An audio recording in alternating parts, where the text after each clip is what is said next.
Tsunami কতটা ভয়ঙ্কর ছিল তা এখানে আসলেই বোঝা যায়। আজ তো একটা রেল স্টেশন খেয়ে দিছে এই সুনামি। আদম সেতুতে এসে শ্রীলঙ্কার ভূমি দেখবেন যে মহাসাগরের ঢেউ কিভাবে এলোমেলো আছাড় খাচ্ছে এই জায়গাটার উপরে। ওয়েলকাম টু আদম সেতু, ধানুষকোদি।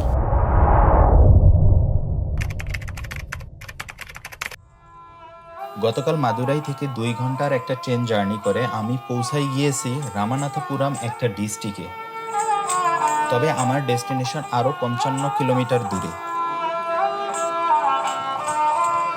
রামানাথপুরম সিটি বাস স্ট্যান্ড থেকে এখন যাচ্ছি রামেশ্বরমের দিকে। রাস্তার একপাশে সমুদ্র থাকলেও অন্য পাশে তালগাছ সারিবদ্ধভাবে দাঁড়িয়ে আছে। আমি যে বাসের মধ্যে যাচ্ছি এটা হচ্ছে সরকারি বাস, অনেকটা মতিঝিল 6 নম্বর বাসের মতো। বাসের ভিতরে কোথাও ফাঁকা জায়গা নেই। যেহেতু এই রোডটা যাচ্ছে পাম্বন আইল্যান্ডের দিকে, রোডের দুই পাশে সমুদ্র হওয়ার কারণে প্রচণ্ড রকমের বাতাস অনুভূত হচ্ছে। খানিকটা সময় বাসটা চলার পরে একটা সেতুতে উঠল। এই সেতুটির নাম হচ্ছে গান্ধী রোড ব্রিজ, যেটা তৈরি করা হয়েছে 1988 সালে। আর পাশে যে ব্রিজটা দেখা যাচ্ছে, ইন্ডিয়া সাবকন্টিনেন্টে এটাই প্রথম সবথেকে বড় রেল সেতু, যেটা কিনা নির্মাণ হয়েছিল সমুদ্র পৃষ্ঠের উপর।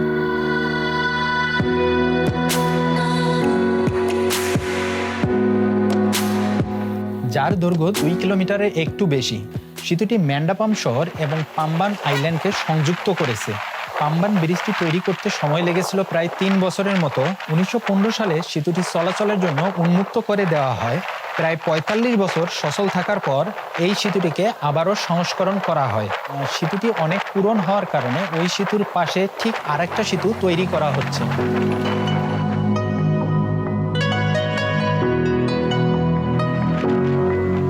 সবার হয়তো মনে থাকার কথা, একজন পরমাণু বিজ্ঞানী এপিজে আব্দুল কালাম, যিনি ভারতের একজন রাষ্ট্রপতিও ছিলেন, এই শহরে তার বেড়ে ওঠা।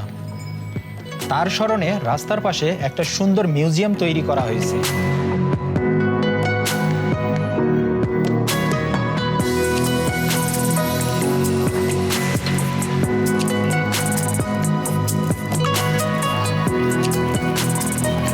বাস থেকে নেমে রামেশ্বরম টেম্পলের দিকে যাচ্ছি।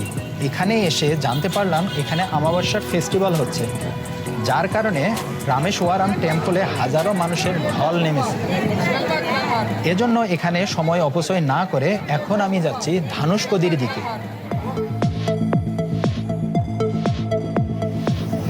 আধা ঘন্টার উপরে হলো পাবলিক বাসের জন্য ওয়েট করতেছি, কিন্তু নাও পাবলিক বাস আসতেছে না। ওয়েট করতেছি, যেহেতু পাবলিক বাস ওয়েট করতে হবে। বাসটা যখন আসলো ওঠার মতো জায়গা নাই, যার জন্য বাসের দরজায় ঝুলে ঝুলে যাচ্ছি। রামেশ্বরম থেকে ধানুষকোদির দূরত্ব 20 কিলোমিটার। শহর থেকে বের হওয়ার পর পুরো রাস্তাটাই ছিল অসাধারণ। দুদিকেই সমুদ্র, এই মাঝখানে সুন্দর রোডটা তৈরি করা হয়েছে।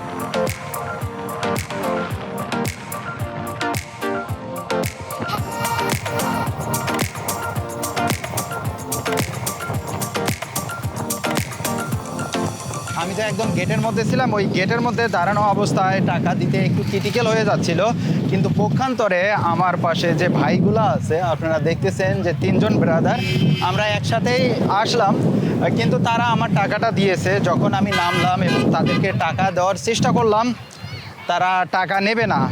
ওরা এসেছে অন্ধ্রপ্রদেশ থেকে।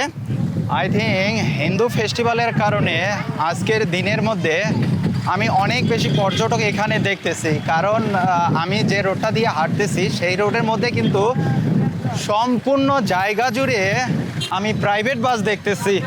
এত পরিমাণ ট্যুরিস্ট আজকে এসেছে, কি পরিমাণ বাস! এখান থেকে তো সম্পূর্ণ জায়গা জুড়ে কিন্তু বাস।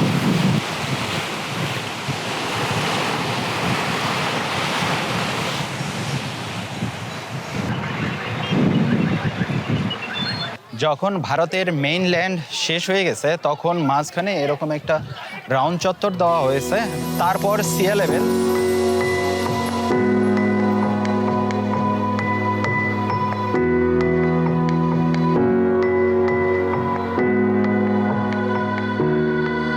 এটা হচ্ছে সেফ জোন। এখানে একটা পতাকা টাঙানো হয়েছে, মেইনল্যান্ড ইন্ডিয়ার এখান থেকে শেষ, কিন্তু একদম রেড জোন।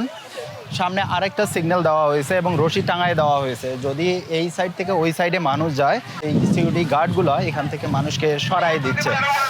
আর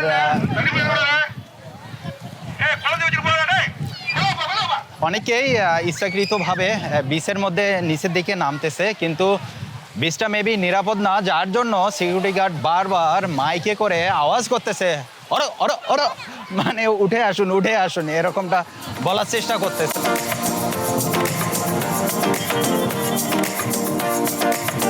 এই মুহূর্তে আমি আছি আদম সেতুর সামনে। গুগল আর্থে যতটা সুন্দর দেখা যায় বাস্তবে কিন্তু অমনটা না। তবে এখানে অনুভব করা যাচ্ছে যে এখানে কিছু একটা আছে।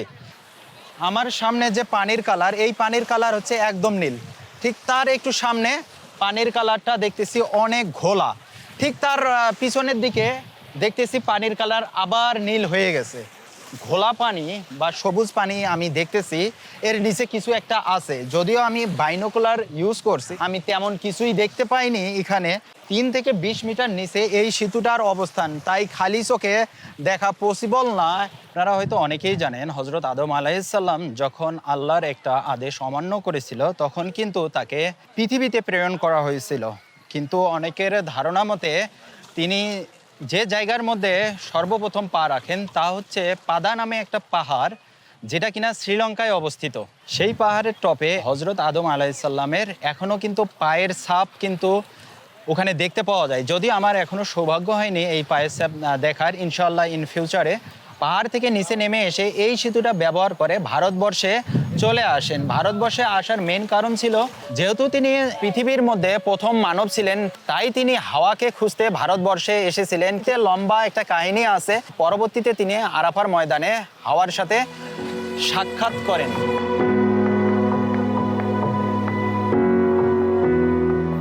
যদি আমি হিন্দু ধর্ম অনুসারীদের পারসেপশনের কথা বলি, তারা মনে করেন গ্রামের বানর সেনা দ্বারা নির্মিত হয়েছে এই সেতুটি।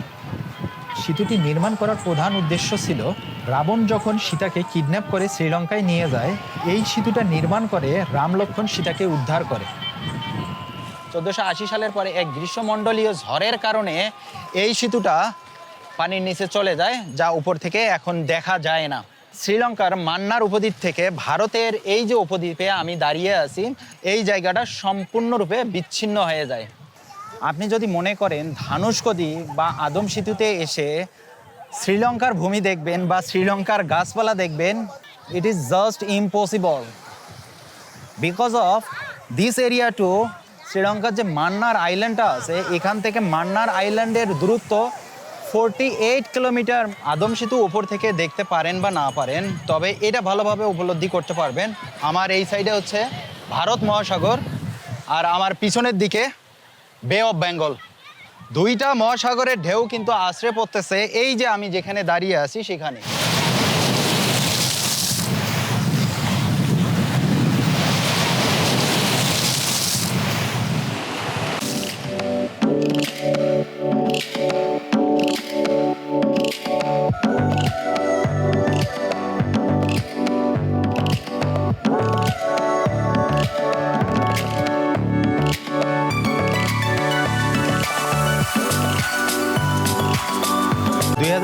সালে সৃষ্ট ঘূর্ণিঝড় শ্রীলঙ্কায় যে উৎপন্ন হয়েছিল, আমরা শুধু দেখেছিলাম কি পরিমাণ ওয়েভ এসে শ্রীলঙ্কার আইল্যান্ডে আঘাত করেছিল।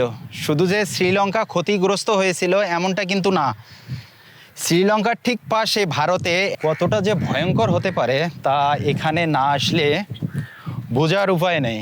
এই যে আমার পিছনে একটা স্কুল, আস্ত স্কুল একদম ঘুরিয়ে দিয়েছে।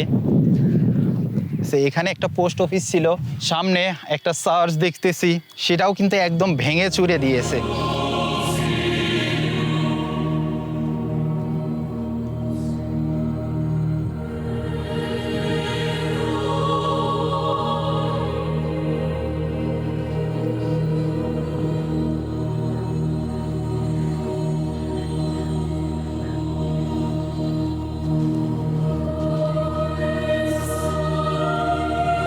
নিষেধ করতেছে ফটো নেওয়ার জন্য। বুঝলাম না, ওদিকে একটা ভাঙাচুরা বিল্ডিং দেখতেছি রেল স্টেশনের।